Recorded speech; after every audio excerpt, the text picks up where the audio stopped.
know about Twilight. I don't. I seriously don't. Sparkly vampires. But she wrote that about that, and someone said to her, if you take out all the Twilight nonsense, it'll probably sell a few copies. And so I just don't get it. People needed that to open their eyes to the fact there was this whole world of smut that they enjoy. I don't know anyone who would have learned anything from that book. And I learned a lot from that book. I don't know if I just hang around with particularly filthy people. I am from Essex, but I just don't get it. I do not understand. If it was a really good book and people go, "Oh, it's awesome, it's really fun to read," I'd think, yeah, fair enough. You know, it's a good book. But everyone I've ever spoken to who's read it have gone, "That's an awful book, but woohoo, you should read it." And I'm thinking, well, you could probably just Google half the stuff you're talking about and get a free video of it happening. You shouldn't Google that stuff, not unless you're on private browsing. Well, yeah, put incognito mode on, but... I knew you'd know the technical word for it. I just don't get why people aren't aware of that. I don't understand. The internet has existed for at least 10 years. Probably longer. Yeah. I just don't get it. That is one of those things where every time I've seen it mentioned on the news or whatever, I've just thought, this is just feeding itself. It's just disappearing up its own arse. It's just mental. I don't understand. There's a film coming out. I'm thinking to myself, how can they? If it's, as I say, I don't know anything about it. But if it's half as outrageous as people insinuate it is, I don't see how they can release a film that would pass any kind of ratings watchdog person. People just release it as a porno. But cinemas don't show that, do they? I don't know. I've never seen a porn at cinema, but I'm saying, like, is it just going to be an 18? Not for want of trying. That's it. But are they just going to say, oh, it's an 18 and then do the book justice? Or are they just going to release a 12A version of it and go, you know... 12A version of the 50 Shades of Grey. You get what I mean? I just can't see it. And you know it's going to be just an awful film as well. I don't know. There's a few people that we know, like middle-aged women that were on Facebook that we've known over the years who were going on and on about it, and I remember them joining loads of 50 Shades of Grey. I'm trying to think of any middle-aged women that we both know. We know two, and I'm not going to say the names I'm going to say here, but they were both obsessed with it. I can think of one. It's probably only one, but I don't want to single them out. But the point is, they were obsessed with it, joining loads of groups of it, and I was just thinking, get a grip, get a life, and get me a coffee. Yeah. Pretty much, you know what I mean? And it just doesn't make any sense, does it? I don't get how it could have changed anyone's life as much as people claim that it has. Indeed. We've had some listener questions on the topic of books. Two very similar ones from Squall83 and Whittip. Squall. Do you want to do the hosting stuff? And I'll talk about random porn books for 10 minutes. Fantasy character. Well, what kind of twatty name is that then? It's bloody Final Fantasy. They're asking about our stance on downloadable versus physical books. So ebooks or book books. What do you like, little fella? Ebooks all the way. Really? Yeah. Whittip is saying e-reading is brilliant for newspapers and magazines, but he struggles with proper books on there. Bless his heart. Why do you prefer ebooks? Is it just because they're cheaper? No, it's actually because that book I mentioned was one of my favourites, The Quest, Wilbur Smith, is a thick book. Again, it's like the Magic Faraway Tree book. It's a good 5-6 inches thick. And holding that above your head in the dark for one... Why would you do that? Reading in bed at night. Dark Tower books are the same. They're huge. And you lay there reading a book, holding it above you. Your arm gets bloody tired. And you got to have the light on. Or you got to sit in a room and watch it, read it on a chair. And it's just annoying. It's just a thing. All I want to do is get words into my eyes, into my brain. Well, why not have audiobooks then? Random. Because I don't want to hear somebody else putting their own spin on it, giving people angry voices and stuff like that. I'll decide how angry they are. It's my imagination, not yours. Random Stephen Fry reading Harry Potter or whatever. It's, I want to lay there with words in front of my face and just read them how I want. And an ebook, I can put a light on it, or it glows behind. You can just press right and it'll go through the pages. You go back. And sometimes on them, if you read a word and you think, is that a real word? Nah, he's made that up. And then you click it, you get a definition on the page. You don't have to Google nothing. So, if you've ever Googled a word you've read in a book, there's something wrong with you. Do you not learn words from places? I know all the words anyway. Every single one of them. I'm always looking up words. When I read Frankenstein, there was a bloody 1,000,001. We've already established you're from Essex, though, so you didn't get proper education. Yeah, that's why you don't know all the words yet. But I already know all the words, so I don't need to look them up. Yeah. But, no, I just think... I mean, again, I'm quite technologically minded as well. I'm just thinking, if I can fit 1,000,000 books in my hand at the same time and just press right to flick through the pages of them, and I don't have to do anything other than that except charge it up every 30 days, why on earth would I have a massive bookshelf full of books that I have to hold, and they're heavier, and I can't fit them all in my hand at once? I can't go on holiday with all them books in a bag. I can put my e-reader in my pocket and just read it on the fly. Have you've got a Kindle, haven't you? Yeah. Are you an Amazon Prime member? I am. Have you used the lending library that Amazon Prime Kindle customers have access to? I've looked at it. I've used... The annoying thing is I think my Amazon account is... I have to link them up. That's one barrier. But I've used their Amazon freebies on there. That's where I got Frankenstein from.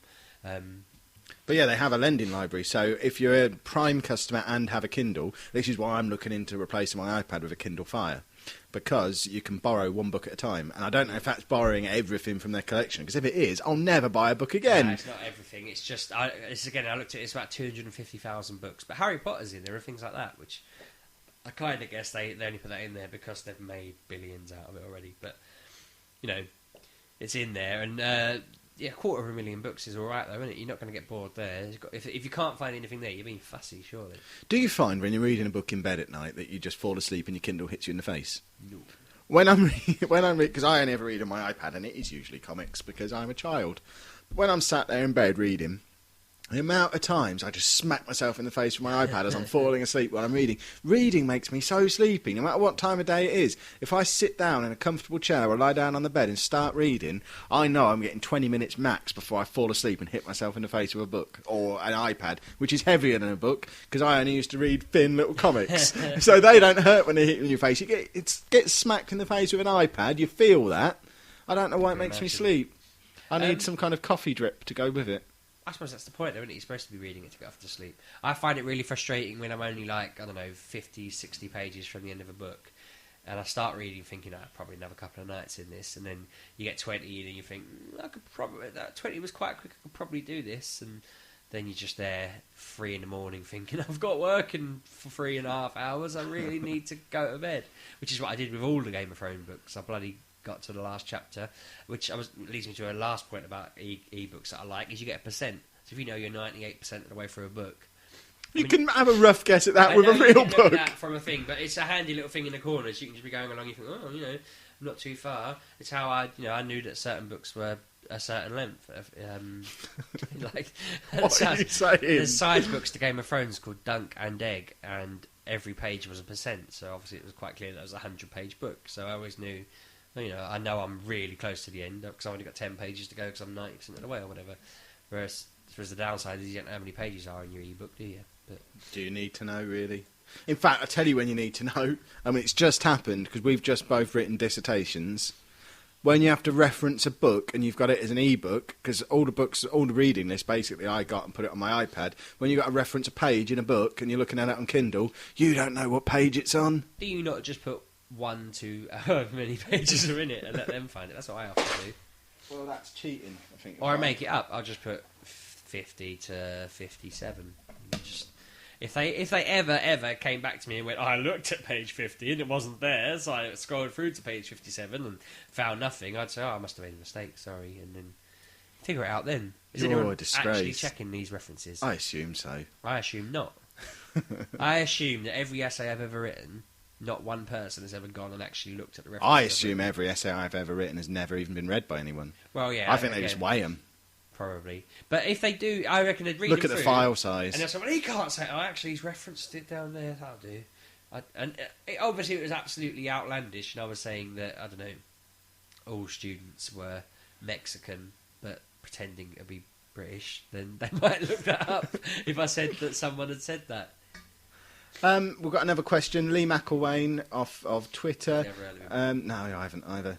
Do you have any books of shame? He clarifies that he doesn't mean porn on our shelves, and then for some reason singles me out, suggesting I might have the Spice Girls annual.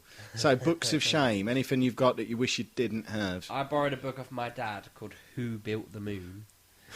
Now, I don't know why he bought it, but it's a genuine book with people who think they're scientists, and they're discussing actually genuinely who they think might have built the moon.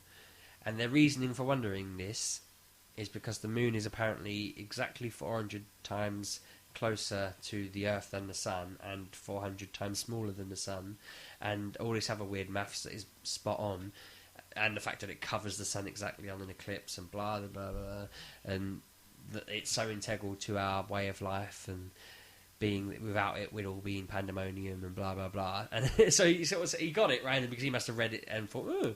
And then he lent it to me, and I started reading it, thought, these guys are crazy.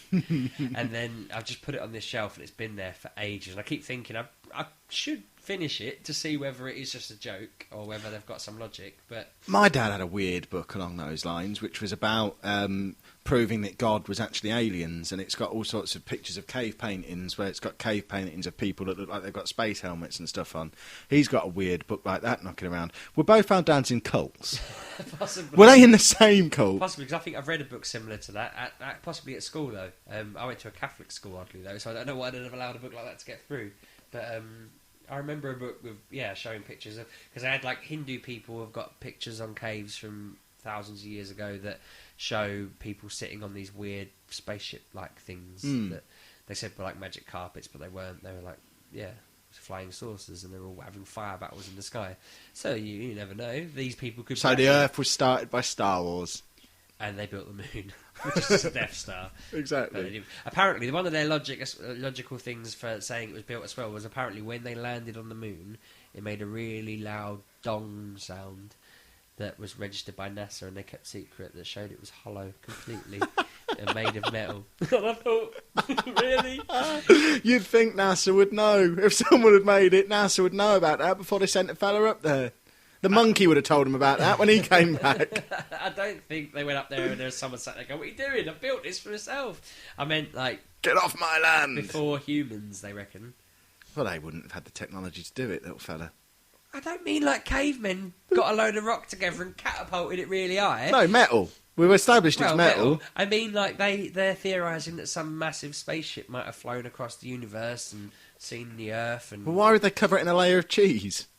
Who knows? Maybe. And draw a man's face on it. Are they just messing with us? Maybe it's a trap. Maybe they're trying to entice us up there.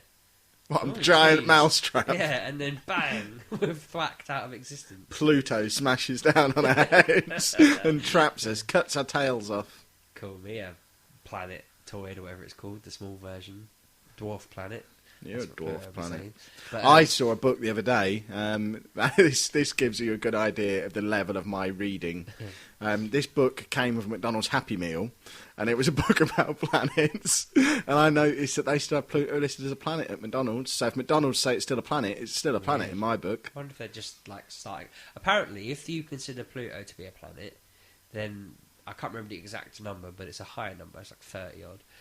There's 30 odd planets in our solar system, because that's why they downgraded Pluto, because they...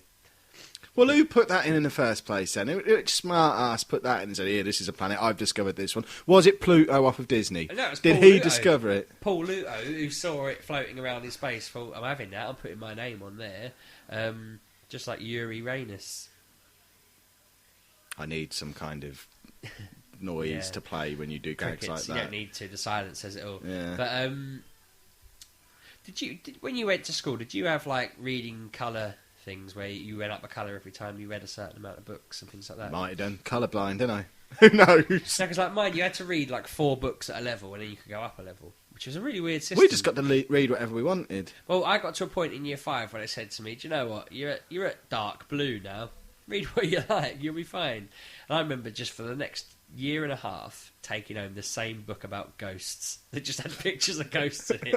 And I used to just look at them for a year and a half because it used to scare the hell out of me. Why did you do it then? Because it was just a picture of it was just a ghost in front of an altar in a church, and I'd be looking at it thinking, well, it can't be real, because if this was a real one, it'd have been on the news or something. There wouldn't be doubt that ghosts existed if any of this was real. So I just sit there staring at it cynically, thinking, what's their angle? It doesn't look like it's just a blurred picture. I couldn't figure it out. That's a proper mystery, but bringing us full circle, that's a crime thriller. The crime is the faking of those pictures. I couldn't figure out who'd done it and how. Casper. We've had another question from Twitter, this one from Whittip. Do we have any addiction to book collections? He has all the Pratchett books, but he's only read half of them. That just seems a bit weird. Why would you buy a book and not read it? Don't understand.